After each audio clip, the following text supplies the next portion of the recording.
episode of Chatty Broads with Becca and Jess.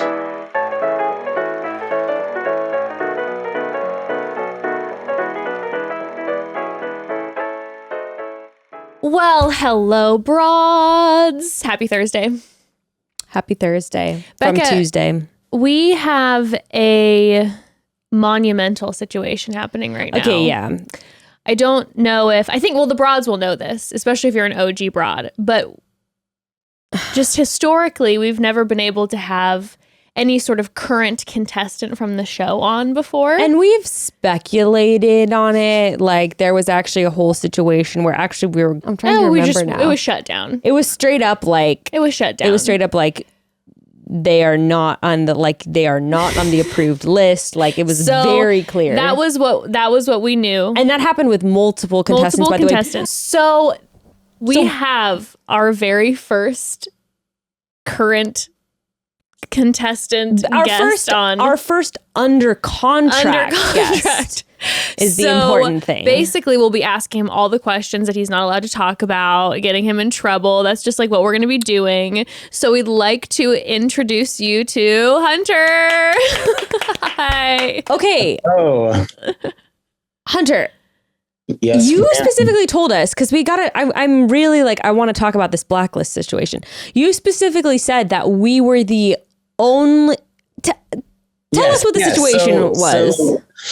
So as you guys know, I don't know if you know or not, but I've been a little bit vocal about some of my edit and some of my, situation, if you will. You guys were one of the ones that I submitted for. And after having a long talk with them, which was actually a very good chat, they approved y'all. I told them. So was the conversation specifically about us or no? I told them that, look, there's some podcasts that have dragged me throughout the season, and I think that their intentions probably wouldn't be the best, but the broads have been super supportive. Some of their takes on me have even been like, yes, like, thank God someone is recognizing like that I wasn't actually being malicious in that scene or in that situation. I was just being dumb or whatever it is. And I told them that I trusted you. And I think that for them, they understand that you guys are, you're reputable and you're credible. And also they kind of put it back on me and said, if you trust them, then we will approve this. So that's kind of how that worked. And I was super pumped when I heard that. Wow. Oh, I mean, Hunter, you have broken down these walls and barriers for us by going to bat for us. So, yes. So, sir, we deeply appreciate you. That's what I'm trying to do here in so many different ways in this experience. Now, can you remind me again, by the way, because I don't remember, because I broke all the rules after going on my season, mostly because like I just am filterless, and I'm also like, oh, that probably doesn't matter if I say that. Stupid. But remind me again, like, what is it you're not exactly supposed to talk about on the podcast? It's like you're not supposed to give like behind the scenes info on, right? Like, I can't remember exactly. I mean, it has to do with pretty much anything that has to do with behind the scenes stuff. As it relates to production, correct? As it relates to production. I mean, anything that context related, you can't really go and explain that stuff. That's part of that's part of the proprietary nature of the show. And I signed a contract as well as everyone else did that says you can't talk about that. So I think that's a big thing. Another thing would obviously be like, I'm close with all the guys, including people that are on current productions and shows. Right. And so they obviously don't want people running their mouth about spoilers or anything like that. Sure. So that would be another thing. I think for the most part, look, if you have common sense about what you say to people, and not just media, but really anyone with Reddit and all the other, I think if you have common sense, you shouldn't get yourself in trouble. Right. I think there's a way to talk about things without breaking contract. So I have no common sense. I was going to say, I'm like, honestly, when you're talking about the production, I'm like, oh my God, that is a fine line that I would be so nervous. Like when I'd be asked specific questions outside of anything that's like Bachelor run, that I'd be so nervous that I would cross that line. Cause like you want to give a good answer, but... And they're pretty chill about it. It's like they'll usually give you like reminders and like, hey, let's stay on track and like keep it to this realm. I think there is a hunger, a thirst, if you will, to know more always about what's happening and what really happened. And so I think to your point, generally they'll call you and say, hey, you need to settle down. Yeah. So they work with you a little bit there. Yeah. And of course it's like so difficult to be someone who has been portrayed in a certain way because, you know, it's like, how can you not help but stand up and like defend yourself? Okay, broads, let's interrupt this episode quickly before we dive into some amazing chats with Hunter. Becca and I can tell you until we are blue in the face how important it is to prioritize your mental and physical health. But look, we get it. Life gets in the way, and between work and family and the other 100 things on your plate at any given time, putting your health and yourself first often just doesn't happen. But now, with the help of PlushCare, you can have the tools you need to put yourself first. Yeah, truly. The main reason I let doctor's appointments slip past me is all the steps it takes leading up to the appointment. I hate it. It feels overwhelming. That's the reason I love PlushCare. They make it really easy. Instead of waiting on hold forever trying to get an appointment, you book simply and easily online. It's shocking to me how many doctor's offices still don't have online booking. Oh, pretty much none of them. Instead of waiting weeks or even months also to see a doctor, you can get in as quickly as the same day. So instead of driving to an office in traffic and waiting in a stale, dimly lit waiting room straight from the 80s with magazines from the 80s, all the appointments are done online from your own phone or computer, so it can fit seamlessly into your schedule and your daily life. And there's always appointments available too, which is amazing because it is online. When you see a doctor on PlushCare, you can even have prescriptions sent to your local pharmacy. And yes, broads, PlushCare accepts most major insurance and is available in all 50 states. PlushCare makes it easier than ever to take care of yourself inside and out. Start your membership today by going to plushcare.com/chatty to start your free 30-day trial. That's PLUSHCARE.com/chatty for a free 30-day trial. That is plushcare.com/chatty. So at the time we're recording this, it's hardly an hour past lunch, but believe it or not, I'm already dreaming about dinner. Not to pat myself on the back, but I've been watching Evan killing it in the kitchen lately, really, in the dinner department. Tonight's going to be no different. Of course, I can't take all the credit. I have just been watching Evan, and I have to hand it to Green Chef, who has turned cooking dinner, something I dreaded watching Evan do, to an activity that I dare say I look forward to now. Listen, I'm not cooking the dinner. Evan's cooking the dinner. I'm working hard because I'm ordering Green Chef, and he's killing it with Green Chef. Well, same. And Gray's usually the one that cooks, but it's nice to have everything all taken care of and the meals all planned for him. Gosh. Like, it's really hard. And the prep is the worst part because you got to find a recipe online. That could send you into a rabbit hole for hours just trying to decide. And then you have to go out, you have to buy all the special ingredients, and then you like end up wasting a bunch of ingredients. Blech. But the Green Chef, they take care of the meal planning, they take care of the grocery shopping, and they even take care of some of the food prep so you can get back to the fun part, which is the cooking and the eating. That's right. Each week you'll choose from over 30 different recipes. They even have options for all sorts of dietary values and lifestyles like plant-based and keto. Then Green Chef sends pre-portioned, partially prepared ingredients right to your door with easy-to-follow recipe cards. Tonight's dinner is a green pea falafel with homemade yogurt sauce and couscous salad. And like I said, my mouth is already watering. And yes, does Evan do most of the cooking via Green Chef?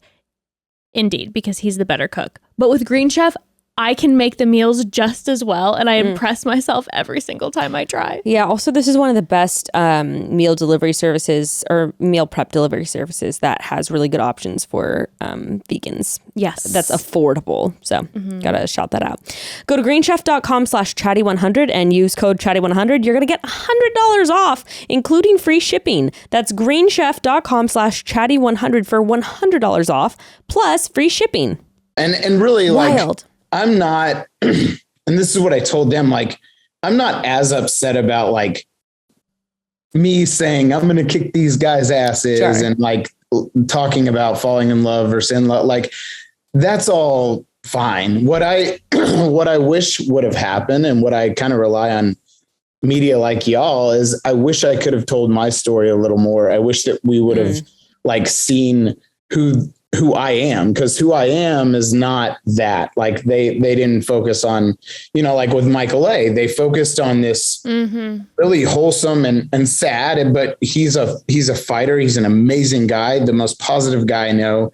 He's changed my life, but his storyline is one that impacts so many people because of the losing a loved one, because of cancer, because of being a single father, because of running a nonprofit. Like, his whole trajectory is very wholesome, but it's very impactful and inspirational. And I think that for me, viewers look at my story that I told, like I went and finally like told my recovery story, and like viewers are seeing a side of me now that they're like, why didn't we get to see that? And I think that's what frustrates me more than looking like a tool or a jerk. It's that I didn't really get to show who I am. And I think that there's a lot of people out there that could get positive impact, not just entertainment value, but positive impact from hearing that.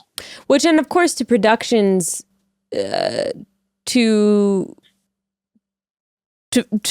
production, obviously, of course, it's like, yeah, you sign a contract going on the show, and you sign a contract that they can portray you anyway. And so I have to give them that, where it's like, yeah, of course, it's like anyone who does their own thing after and speaks out against production, like they are breaking a contract that they signed. And the thing is, of course, that ABC is giving you a platform that then you can choose to use however you want and portray yourself however you want. So that is kind of the interesting dynamic where I feel like people always talk about, like, and I've talked about it sometimes, it's like, oh, production sucks, whatever. And it's like, yeah, but they put you on this show that you signed up for, that you signed a contract for, and now you get a platform to talk about whatever the hell you want to thousands and thousands of people. So, it's like, it is an exchange, right? And in their defense, I mean, they are actually, I hate to speak greatly of them, but they're trying to help me figure out a way to tell that story. Right. Sure. And that's important. Like, I've told them, look, if you feel bad at all or whatever, or you feel like I should have a chance to do this, like, help me tell that story. And I think that was part of like me coming on here and some of the other ones, is just being able to come out and have people understand that, like, I'm not this crazy asshole that's running around tackling people and telling them that what they're doing is pointless. And right.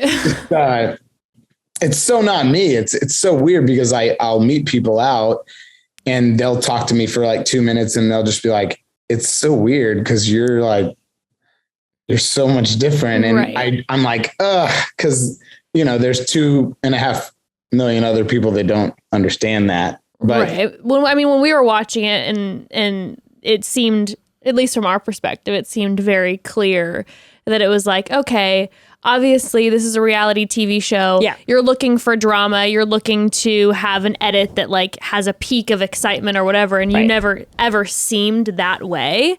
And it was just like, and we also didn't see anything crazy, like problematic on your end either. No. It's like, sometimes you do see that stuff and you're like, yeah, it's a reality show, but also this person is like showing a side of themselves. And it was like, I don't even remember what bad thing you did on your season.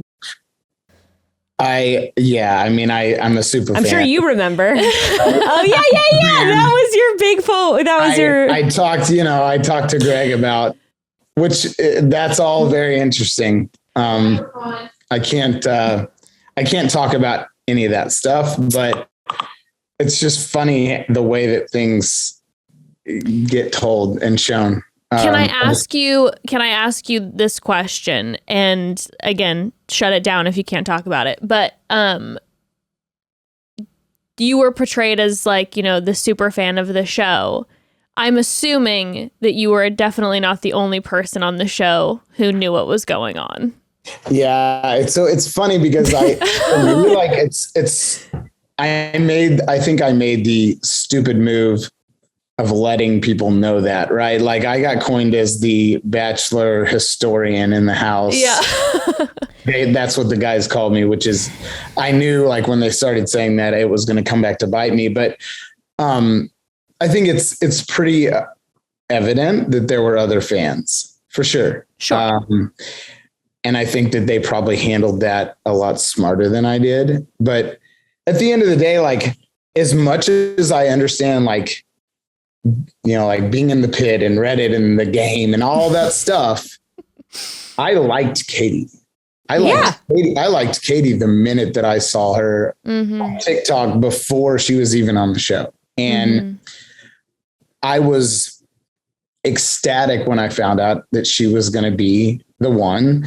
And so regardless of like knowing the way the game works and knowing the ins and outs and understanding that like there is a competition to it, I did fall for her in that time. And I think she's incredible. And I think that there, you can have both, right? Yes. Like you can understand, like, I'm going into a situation where I'm going to be away from my job, my kids, my entire life for up to 2 months. Like, do you expect me not to research that? And so I feel like you can do both, right? Like you can know what you're doing and understand like there could be a strategic element to it, but also you could really fall for someone and give someone your heart and like be authentic. And that's really what happened with me. And I don't know if that got conveyed or not, but Hunter, I have to say, I feel a deep connection to you in the moment of you saying this, because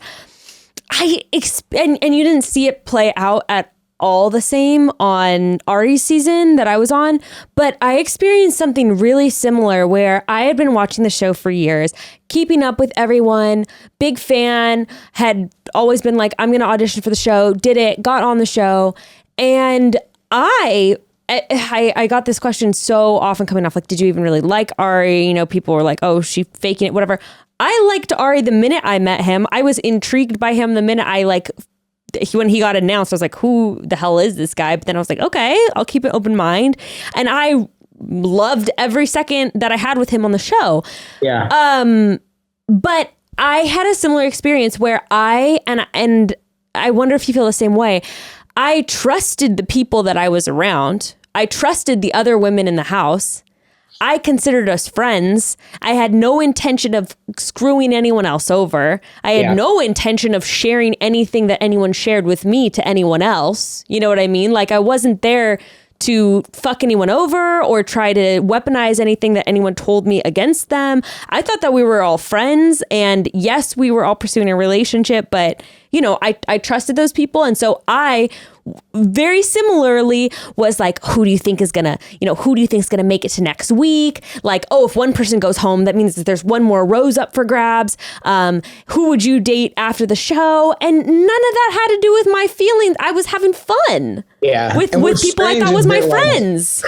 For me, I think that like part of the reason that I had that conversation, like on the couch, that conversation had come up with other guys and that had brought it up to me. Of course. And the cameras saw it all. Like, I got asked that by several guys before that moment. Like, and so talking about that, I think it's kind of like the whole Bachelor thing. Like, I think everyone talks about that or thinks about that. Like, 4 people are going to meet this girl's going to meet 4 guys' families. And if you haven't thought about if you're going to be one of those guys and who you're up against and what other families are going to be there, like, that's a lie. Or even thinking about like, what are my odds statistically if this person stays or this, like, that's part of it.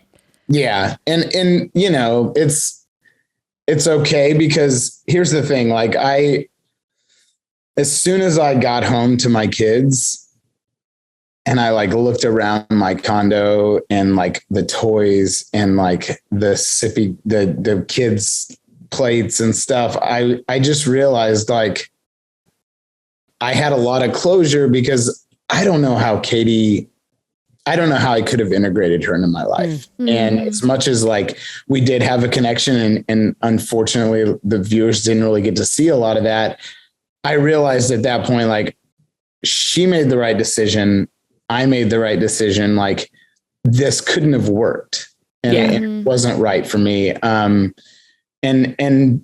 I was okay with everything. I mean, as soon as I saw my kids, I was okay. And that's another reason, like with Paradise, like I keep, well, I can't talk about that actually. Never mind. Let's just put it this way. Like I could never, leaving my kids was the hardest thing about this entire experience. The FaceTimes actually probably made it worse. I had a comic book that my daughter had drawn for me that I had with me. And I can remember one night, like, I think it was after the great debate or the roast or whatever. I remember like I was putting my stuff up and that comic book popped out of my bag and I just broke down. Like I was just like, what am I doing? Like, I need to be with my babies right now. Like I shouldn't be here. So it was almost kind of like that Michael moment. I broke down. Connor knows, Connor was there, but yeah, it's, I have a lot of closure about that. Well, so let's talk a little bit more about you and about like your background and where you're coming from. And like, let's dive into all of that. Yeah, no, absolutely.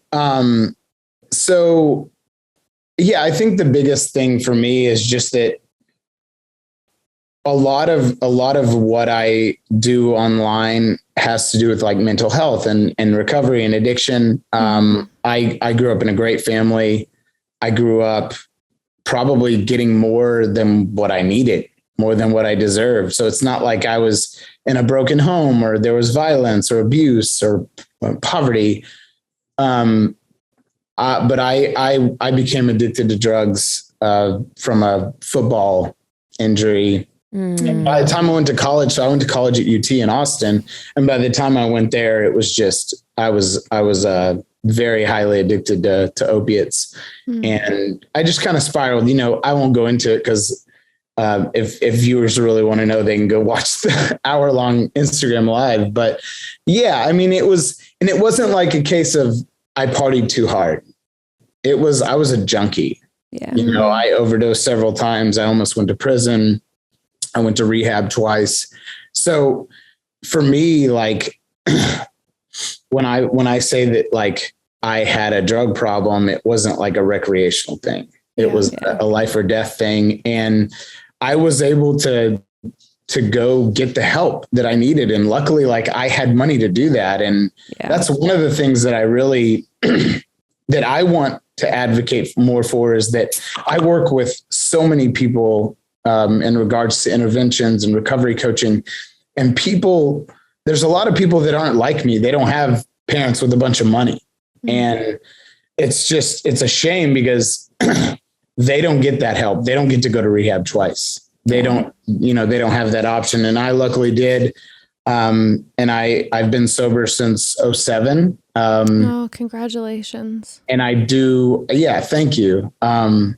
I do a lot of stuff on the side, my career's in software, but I do a lot of stuff in recovery. And so when I went on the show and when I met Katie, like I knew there were a couple of things that like I had to bring up immediately. The first one was my kids, and I did. And she was amazing in the way that she embraced that. I wish y'all could have seen more, but I think what's even more phenomenal is when I told her about my story, she teared up and she just like really just loved on me. I mean, she really embraced it and made me feel so comfortable about it and almost proud. And that was just incredible. And I think that things like that, for me, like what I try to do, a lot of people shy away from talking about things like drug addiction or problems in their past. For me, like I shout it from the rooftops because there are so many people out there that are in the middle of that.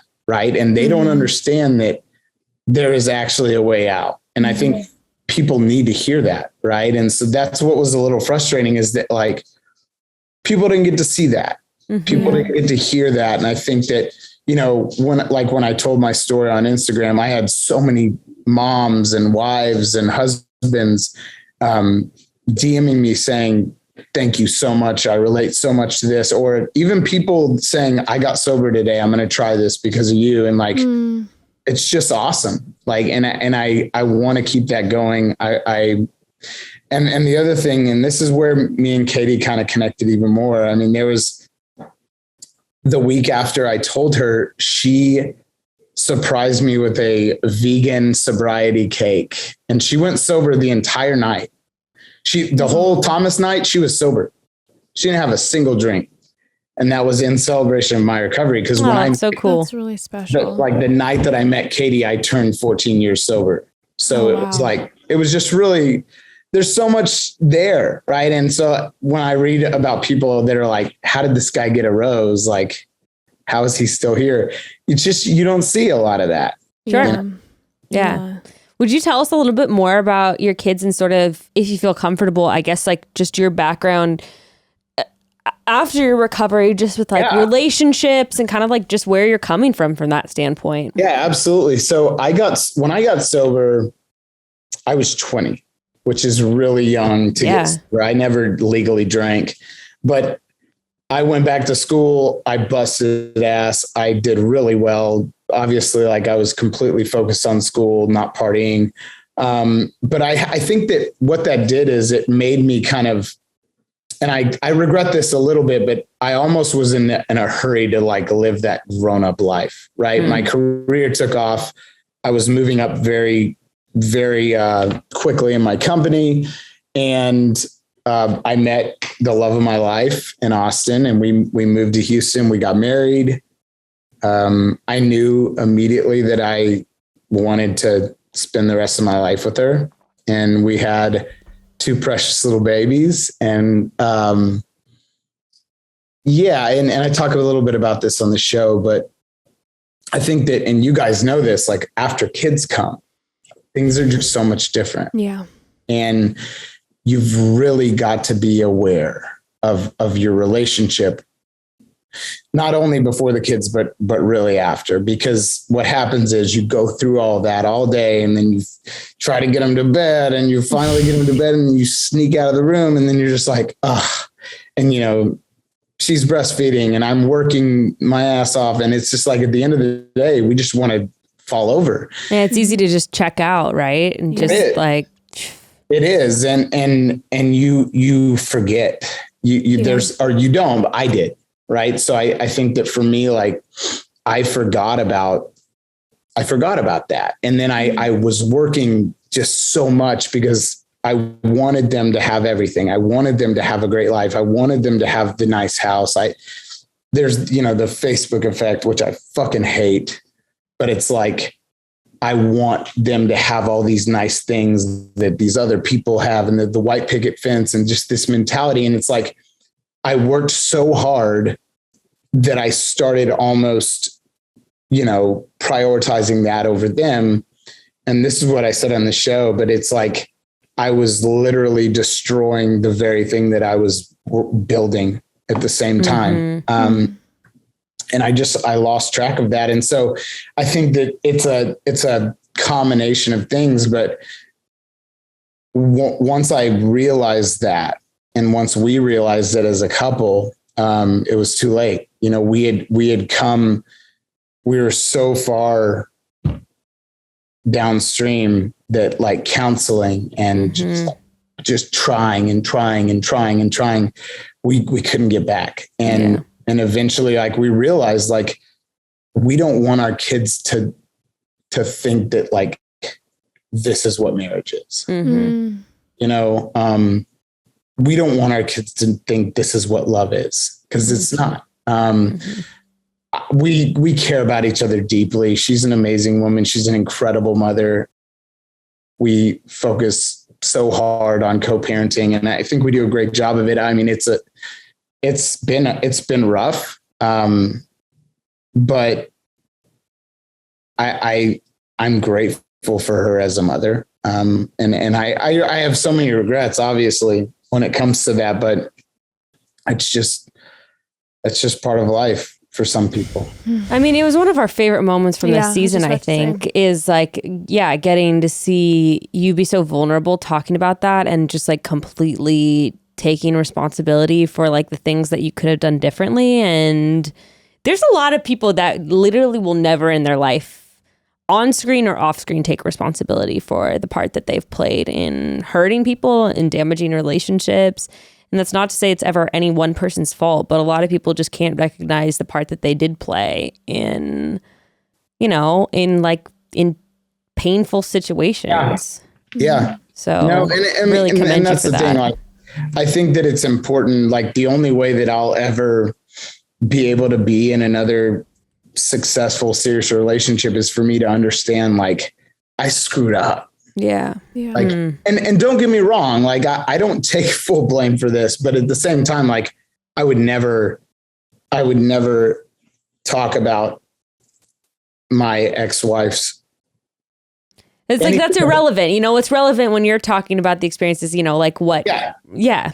Yeah. I mean, so it's like, I think that, like, part of me is like, well, you shouldn't take all the blame for this, but, you know, we're not talking about that. We're talking about me. And for me to move on, I've got to understand, like, I have shortcomings, and I've got to be better next time. And that's all you're in control of, right? It's like the only thing you're in control of is how you can show up in future relationships. And I don't know, I just think that that's really, was that easy? Like, how did you come to the point where you could like comfortably acknowledge the ways that you did fall short? Like, that feels like there's probably a lot of journeying to get to that place. Yeah. So I will say this, I'm a big fan of therapy. I think we as a society need to normalize therapy. I think we as a society need to break that wall down and understand that, like, that's okay. Like, I go to the dentist because I do that to make sure that I take care of myself. And maintenance. So you don't have to get to the point where you need like 12 root canals and like, right?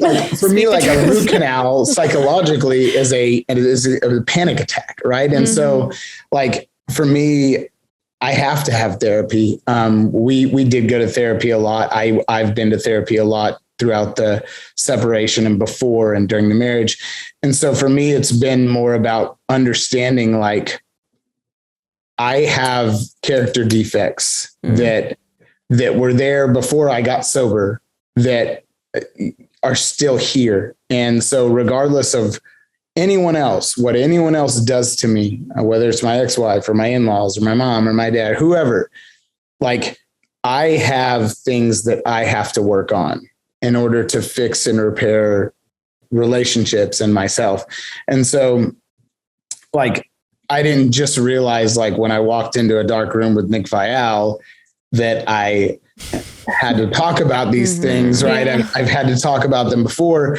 And honestly, like, I've talked to my ex-wife before. You know, when we're trying to repair some of this stuff, a lot of that is like opening up and saying, look, I've been wrong. Here's what I've done wrong. Like, I need to work on these things. And so I've also spent a lot of time in therapy, like in recovery rooms, right? I've run group therapy. I've done interventions. And so when I walked into that room and saw, you're like, I'm right at home. I was like, oh, damn, you're like, I got this. Let's do it. This doesn't scare me. Like, we're going to get vulnerable. Let me go first. Yeah. Seriously. But, and here's the thing, like, the way that I handled that situation is those are all things that I was going to tell Katie. I think those are things that Katie needed to know about me. Any woman needs to know why I failed at marriage, if I'm going to be in a serious relationship with her. And so what I did is I just turned the blinders on and I looked right at her like we were on a one-on-one, and I told her. Now, I did get emotional, and I think that part of that is just, I haven't talked a lot about the kids. I haven't talked a lot about the effect on the kids and therapy with other people. And that combined with missing them and like not being there, it killed me. I mean, it kills me right now. I love them more than anything in this world. And to think that, like, I've done something that will affect them forever and in a potentially negative way it's hard. It's a hard thing. I think what I have to focus on, though, is that moving forward, like, I have control over how I handle things now. And I think that's more impactful than the divorce. I think that the after effects of a divorce is what can fuck people up. Yeah. And so, like I try to remember that. I try to focus on that. Yeah. I mean, I think about, in my family's divorce, I was older, but my little sister, I'm like, if my father, we're all human. Like sometimes marriages don't work. Sometimes we make mistakes, and it just and separating is the best option for not only the partners but also for the children. I was thinking when you were talking, I was like, if my dad would have spoken openly the way that you did and had acknowledgement about, his actions, and also just the reality of like, I love your mom, I love you, and just the way that you communicated it, that would be so healing. And that's then way bigger to me and way more positively impactful to me as a child. Yeah. Rather than just seeing my mom and dad trying to struggle through it, not making it work, versus being like, this is just how it is. We're both human. Yeah. We tried our best. These are the mistakes that I made. And so I feel like having a father like that for your children is just wonderful. Okay, broads, one more pause. Listen, serious question for all of you lovely listeners. When is the last time you treated yourself to a new mattress? If the answer is somewhere along the lines of when I moved into my first apartment in 2008, baby, it is time for an upgrade. We spend so much time sleeping, and the quality of our sleep seriously affects the quality of our days. Investing into a mattress that is going to get you the best rest ever is 100% worth it. When I got my HELIX, I have to say, best bedroom upgrade ever. So happy I spent the money on that. It's changed my sleeping, which has in turn changed my life. One of the things that's really cool about HELIX is that they built their company around the fact that bodies are also different. So why shouldn't our mattresses be super different? What I sleep best on, you might not sleep best on. So it's all about finding what's going to suit your body. So to do that, HELIX, they have you take a quick online quiz. It's going to ask you simple questions to help determine which mattress will be your best match. They're going to ask you, like, what position do you sleep in? Do you sleep hot or cold? The basics, but in this situation, the basics really matter. And a lot of companies don't cover those basic questions when determining what mattress you should get. After you get matched with the mattress of your dreams, it will be shipped right to your door for free, which is wild. Of course, buying a mattress online can seem like a big jump, but HELIX is so confident you'll love the mattresses. You'll get to try it for 100 nights, completely risk-free. 100 nights. If you don't love it, no problem, but trust us, you're going to love it. They have such good mattresses. Oh my goodness. HELIX is offering up to $200 off all mattress orders and 2 free pillows for our listeners at helixsleep.com/chatty. That's helixsleep.com/chatty for $200 off and 2 free pillows. So in the last few years, we've seen more of a focus on women's pleasure, and people with vulva's pleasure take more of a front seat. And I think I speak for all of us when I say it's about damn time. But the coolest part has been to see the acceptance of needing a little boost in the bedroom if that's what you're looking for. There is no shame in bringing backup. God knows there are about a million reasons that your sex life could be lagging. Stress at work, overpacked schedule, hormonal fluctuations. There's so much that could cause things to just not happen the way you're wanting them to. But you just need one brand, honestly, to help you make them right again. And that's Foria. So Foria was created with the single mission to close the pleasure gap. Their line of all natural products is really perfect for use with a partner and for a little bit of self-love, which ultimately that's the best form of self-care. Foria's formulas are made with 100% organic, all natural, sustainably grown ingredients to give people what they need to fully embody their most sensual selves the way nature intended. So there's a ton of amazing products to choose from, like the sex oil that has 400 milligrams of broad spectrum CBD. It enhances pleasure and it increases relaxation and comfort. I love the Awaken Arousal Oil. It's actually their cult favorite that also has broad spectrum CBD plus 9 plant-based aphrodisiacs that work in parallel with your body to enhance pleasure and ease discomfort. And broads, you should honestly read the reviews and stories from Foria, like truly life-changing stuff. For example, one of the reviews is, I love this product. Being menopausal and all the discomforts that come with it made sexual intimacy uncomfortable. This product has taken the discomfort away and has brought back the sexy back into the bedroom again. And I look forward to making love again. This product is great. Or this review that I saw, fabulous, most powerful orgasms I've ever had. Never knew sex could be so wonderful at my age of 74. I love that. Foria is out here doing just the best work. We love this company. Dare Amazing. I say the Lord's work. The Lord's work indeed. Foria is offering a special deal for our listeners. Get 20% off your first order by visiting foriawellness.com/chatty or use code chatty at checkout. That's www.foria, spelled Foria, wellness.com/chatty for 20% off your first order. So do yourself a favor, try their Awaken Arousal Oil or Sex Oil. You'll thank us later. Foria Wellness. Yeah. And I reached out to, my parents weren't divorced. But I reached out to some friends that went through that. And I was like, I need to talk to you about this because I need to know, like, what could have been better for you? Yeah. Like what would have made this easier? And so, a lot of people ask about like the divorce and like the money thing and splitting all that. And like, did you get screwed over and things like that? And it was hard, right? The whole mediation process and all that was hard. But at the end of the day, it's like, if my ex-wife, the mother of my children, is the one that's prospering or getting things from this, like if that's the worst case scenario, then that's not a bad thing. Because I want her to have a good life. I want her to be happy. I want her to be able to show them what joy is. And so I've tried really hard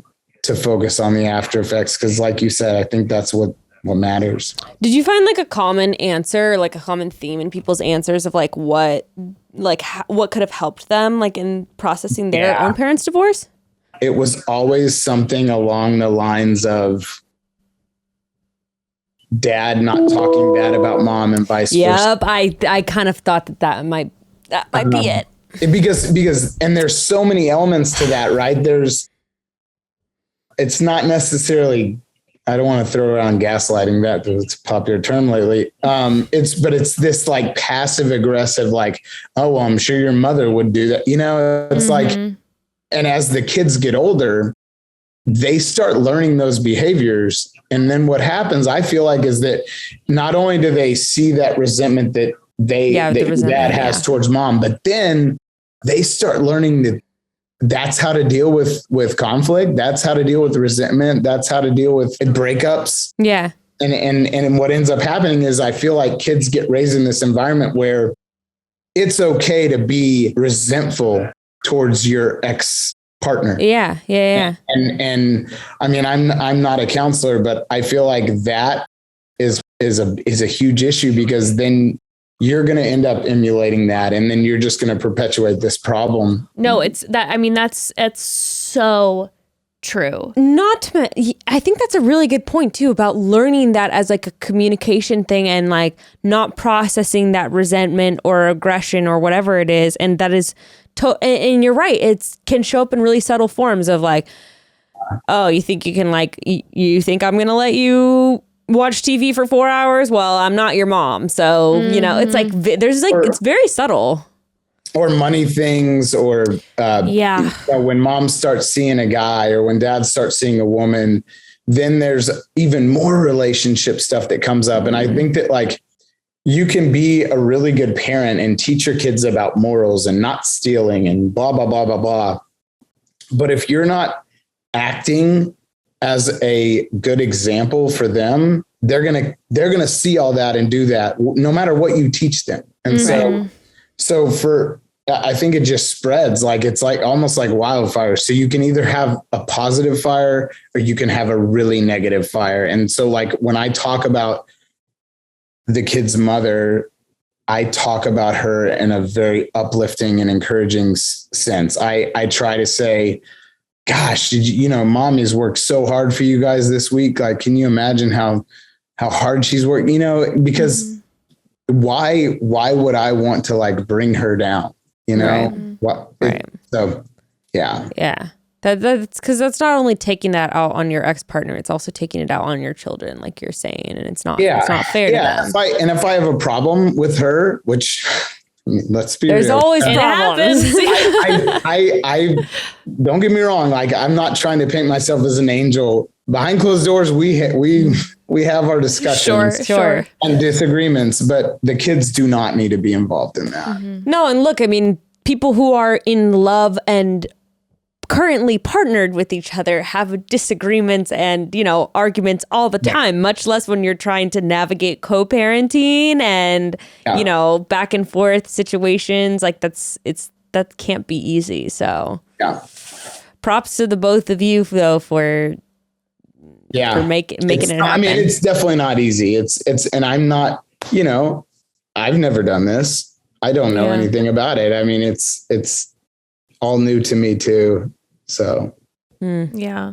Well, I so appreciate you being willing to be vulnerable and talk about it on the show, because like Becca was saying, it was definitely one of, to me, the highlights of the whole season, especially because we hadn't seen that conversation that I can recall on the show that was like ownership, love towards an ex-partner, all of those things. I just don't feel like we had a really open conversation about that. And I feel like it is so real for so many people. I know for myself, I literally walked away like from watching the episode and got into like a 2-hour long conversation with Evan, where in your conversation, you helped me snap back into gear, because it had been like 2 months of me being very consumed with like things outside of my relationship with my husband and my child, just thinking like, let's work to get this.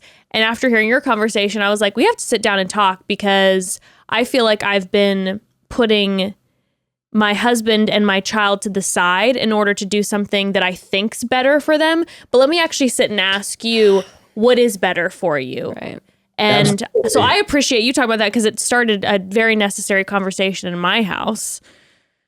Yeah. And I think that's important. I had a lot of messages to that same, in that same light, right? That's, oh my gosh, this is me. Like, but we haven't got a divorce yet. I better do something quick. Right. Not to mention, like, there were conversations that I've had too with Gray where, you know, he's talked about like, I want to make sure the kids can like go to summer camp and that they can have piano lessons and like all this. And like, this is what I'm working towards. And this is why I want to like, you know, build my career and all that. And, you know, we had a discussion kind of early on where I was like, okay, now I want to just acknowledge there are times when parents have, all the time in our country, where parents have to work their fucking asses off 60 hours a week to like put food on the table and make sure their kids just have like childcare and like basically basic needs. So like putting that aside, like a quick acknowledgement, but putting that aside, I'm like, Gray, are the kids going to look back at their childhood and be like, I'm so glad we got to do summers in Mexico. I'm so glad that I got to do tennis like after school. Fuck no. Like what they're going to remember is their dad like picking them up from school and like being home and playing games with them on the living room floor. It's not all the other bullshit. It's not. It's like the Facebook effect. I'm telling you. It's totally. This thing where we see other families that are so happy and they're perfect. And we get this idea of like what happiness and perfection is, at least for me. And then I try to emulate that. And at the end of the day, like no one is their filtered self. No, like right. We sit here and like we post videos and stuff and we edit them and we filter them. And then we have these drafts, right? And the drafts are all the shitty versions, right? But we're living a draft. We're just afraid to admit it. And I think like, as a society, we've got to be better at that. And me especially, right? Like, I mean, I'm hypocritical. I'm the guy on TikTok, right? But I think it's important to recognize that, because it's like you said, the kids aren't going to remember how much their camp was. They're going to remember dad wrestling with them in the Exactly. That's what I remember. I remember my dad chasing us around the house with like a robe over his head. You know, it's like those are the moments that matter. Yeah, I really have to do better at that. We all do. We all do. Yeah, we all do. That's Join the club. That is the constant reminder that really what matters at the end of the day. And like you were saying too, even with the Facebook effect, it's like, you know, this is what some people's life looks like and they're happy because of it. But I'm not some people, I'm me. So like everything's going to be different for each individual family. That's going to look very different. Yeah. And I can't like try to copy paste someone else's joy and what their reality looks like for what's healthiest for me and my family. Yeah. And the fact is that there's someone that's looking at my pictures and they're saying this guy is so happy. Like he's the happiest man in the world. He's got everything he needs. And then like, I might be dying inside.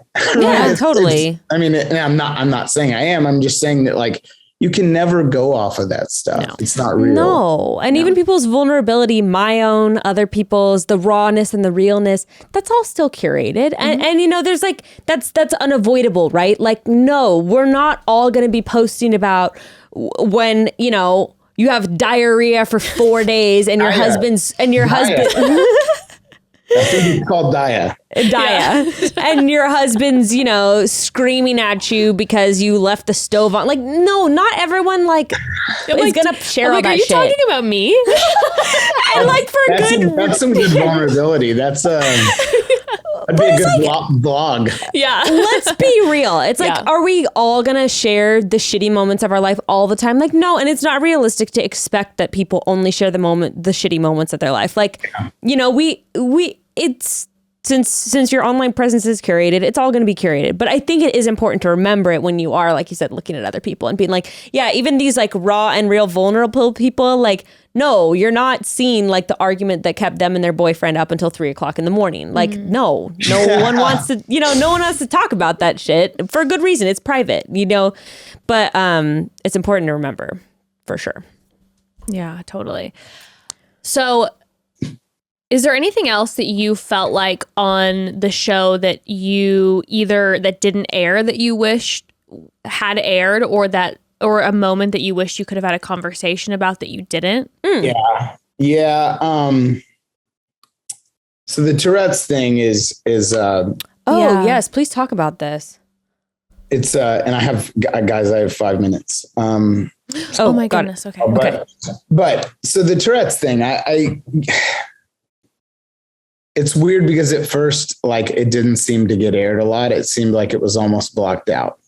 And as I became more of a villain, I think it was a little more audible. And I don't know if that was on purpose or not. And it doesn't matter. But what matters is that, like, I've thought about this a lot. And this is something that I grew up with. It used to be really bad. I mean, I'd run up and down the basketball court flailing my arms around because that was my tick. Like, I had really bad ticks.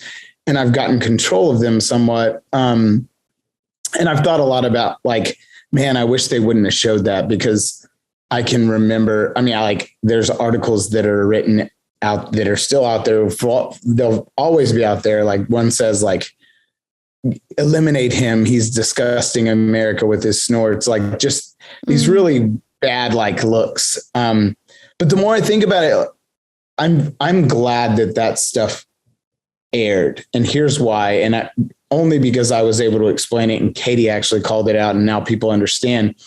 There's so many kids out there, so many people out there, but kids in specifically that live with this, and that people don't understand, like, neurodivergence and like how many people deal with this. And I can't tell you how many parents have DM'd me and said, like, my son watches you on the show and he has Tourette's and he does exactly what you do. And now, like, he's okay. He's more okay with it because you do it. And, like, that's so weird because I'm no one, but I love the fact that, like, that's getting out there, because I think people need to know, especially kids, like, different does not mean less. When there's something that you have that's different than other people, whether you're on the spectrum or you have some sort of disability or whatever it is, like, that is not less, that is different. And so for me, I'm glad that it was out there. I want for kids to understand that like people like you can go and do great things. You can be on TV, you can be on a goofy reality show, you can do whatever you want because you're not less, you're just different. And so I'm glad that it aired. I wish that there could have been a conversation about it. You know? Yeah. And I'm glad that you've started a conversation about it online too. I think that that's so important. Yeah. Again, it just goes back to like, we need to have conversations about these things. It's very uncomfortable.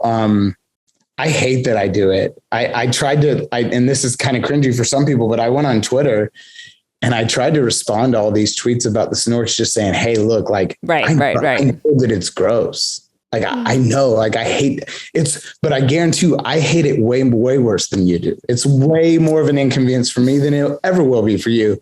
And I didn't do that to like set a trap and make them feel bad. I just did it because they need to understand, like, next time they go to make fun of someone for doing that or call them gross or a freak or punchable, understand that like sometimes people can't control actions like that. Right. And so before you say things like that, maybe think about it. And that's kind of what I want to get out there. Everyone's coming from a different place and you never know what place they're coming from. Yeah, absolutely. So do you have 30 seconds before you have to go? I do. This is when I would have put on my oversized green Hawaiian shirt that he was trying to get a shirt from 4 stores he went to try to damn it. I served high and low to try to match that we shirt. so appreciate it. Hunter was on our live the other night, guys. So, super fan. We have so many more questions that we want to ask you, but can we do some superlatives real quick from other guys from your cast? Yes. Do you like rapid fire? Okay. Best all around. Connor B. Okay. Biggest flirt. Andrew S. Class clown. Trey. Life of the party. Trey. Life of the party. Brendan. Really? Most athletic. Mike P. Okay. Most likely to succeed.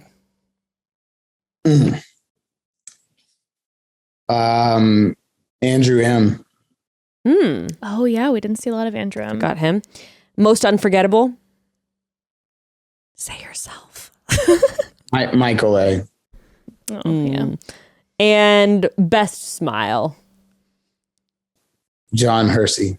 Oh, we love John. Those are great rapid fire. You had the answers. We so appreciate you coming on, and we could talk to you for a very long time. I know the bros are dying to get you on the podcast. Okay. They'll ask the questions that we want to know, more the other questions we want to know. Yeah, we'll get into some of the fun stuff. But thank you so much for coming on and being so willing to be vulnerable and talk about all of this. We really appreciate you. Absolutely. We really do. I love you guys so much. I do. We're going to have, this is just the beginning. This is just the beginning of a beautiful friendship. Love it. We're going to have a lot of fun. Thank you so much, Hunter. This was awesome. All right. You guys have a good day. Well, that was such a nice what a lovely human being. I'm not going to lie to you. I actually kind of totally forgot about that moment with him and Katie until he started talking, and I was like, oh my God, that moment of like him opening up when he was in like the Nick circle and all that got really overshadowed by like the rest of him on the season, which felt so unfair in a way. And that was like that moment with him, with Katie. I remember you and I, we obviously talked about it on the podcast, but just one-on-one, you and I alone were like, wow, this is one of the best conversations, like, so mature, so relatable too, where it was like you could really just include so many nuggets of that in really like any relationship conversation. And then all of a sudden you see this like really vulnerable, incredible side of Hunter, and then the rest of the season continued and he was portrayed a certain way, even though you and I, again, we the whole time were like whatever, this is drama. This is guys getting like, butt hurt about the fact that like Katie's talking more to Hunter than they are to mob boss or whatever. But I mean, I'm obviously he had a limited amount of time, but I definitely we have to have him on again. The bros have to talk to him.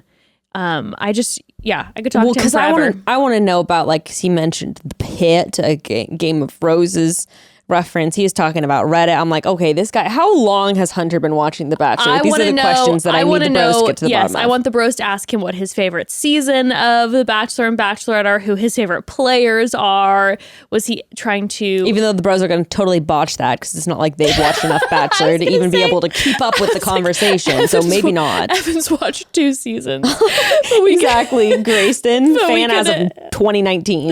But we could have him back on the pod too and ask him a million questions. I know on the live, the bros were talking about having Hunter's hot takes. See if he'd be down to do a regular 5-minute call in. Kind of love that. Kind of iconic. I love his takes.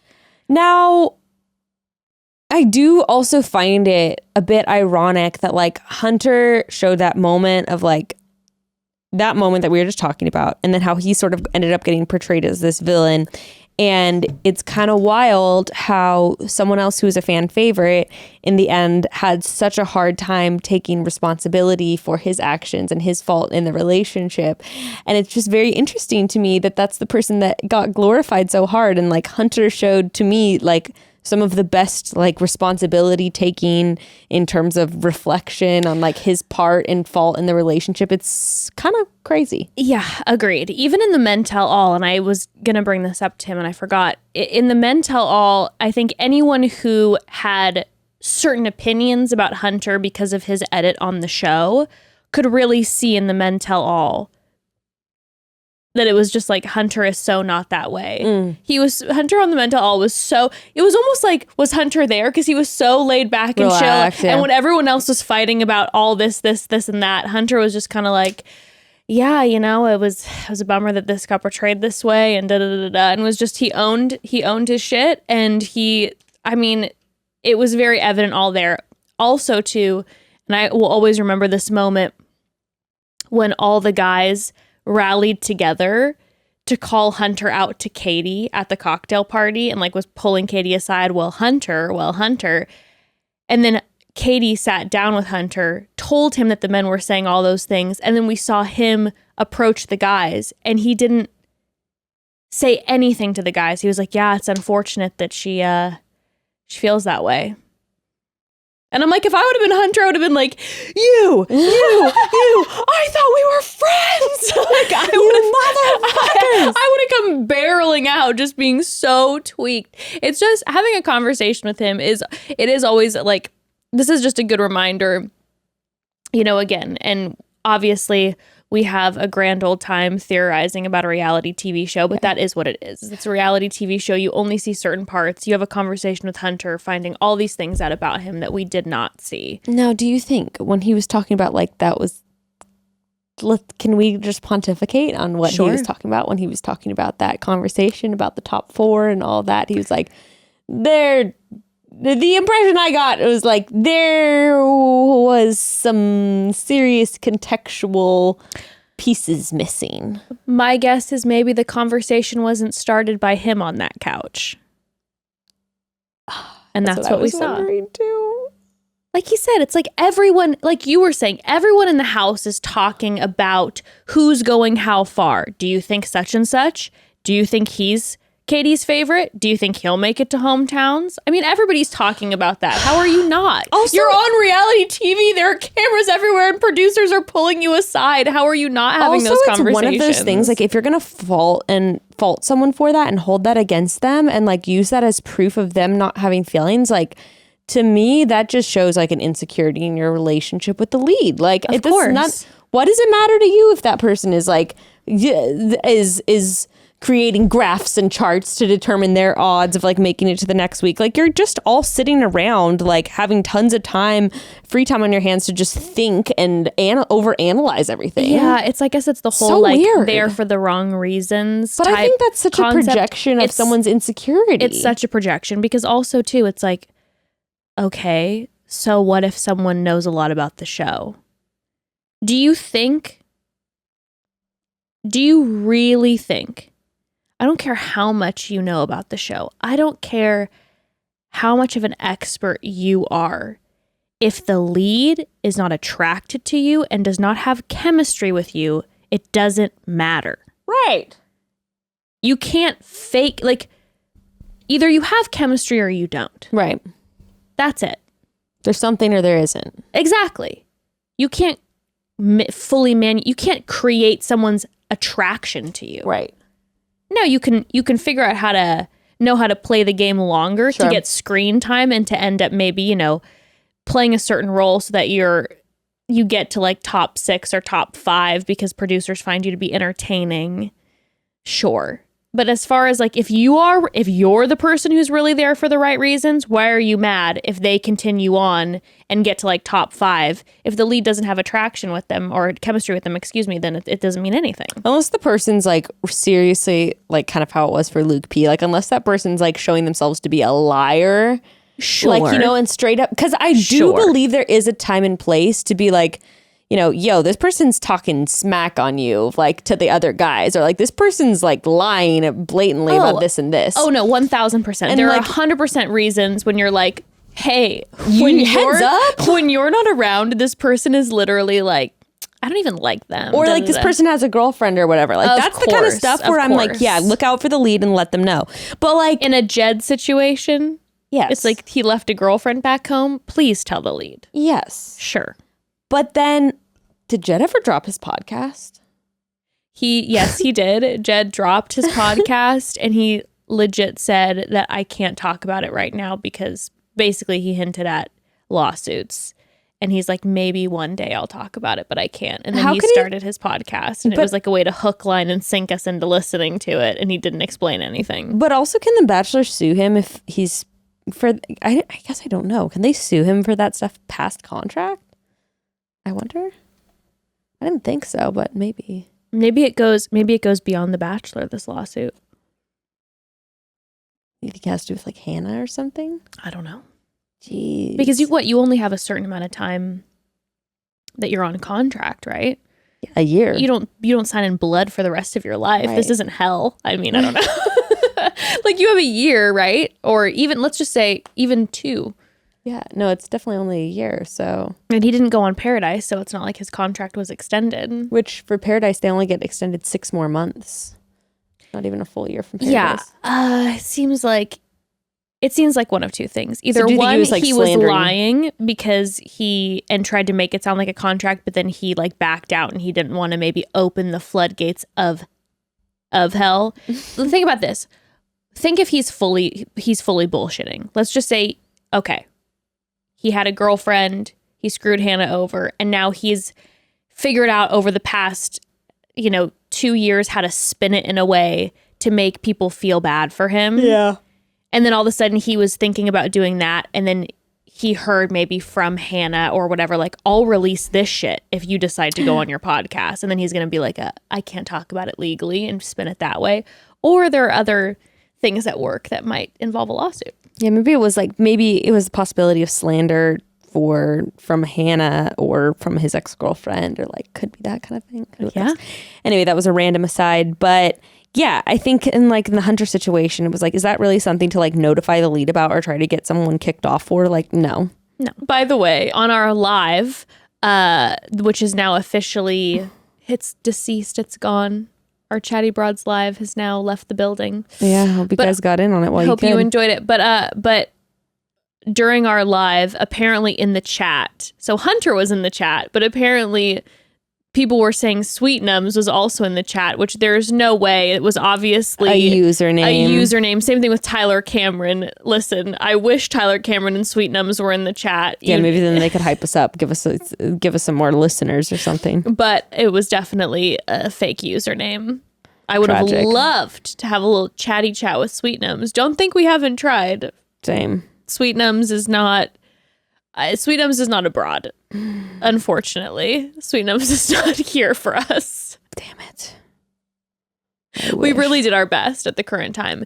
Now, the question is, when the Bachelor now starts this whole senior franchise, the question is, will she be hosting? Will it be one of Sweet Nums' friends? I'm envisioning maybe Matt's mom will be on the show. Love that. Someone. has to be connected to the Bachelor franchise, but I do deeply believe in my being that it will be one of Sweet Num's friends and that they will be involved somehow, and Sweet Num's being like, this is my friend Sherry.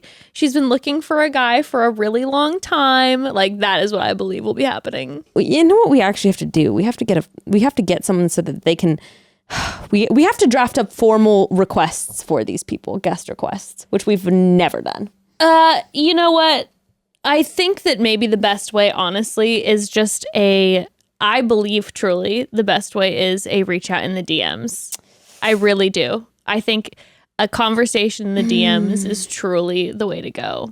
Maybe. I tend to disagree though, because like I can't always see people's DMs, and like no one, like relatively few people reach out in emails, and then you get a formal like, true. Hello, I'm a producer for this show. Would you like to come on these dates? They'd love to. Do you know what I feel like that might create though? At least it would for me.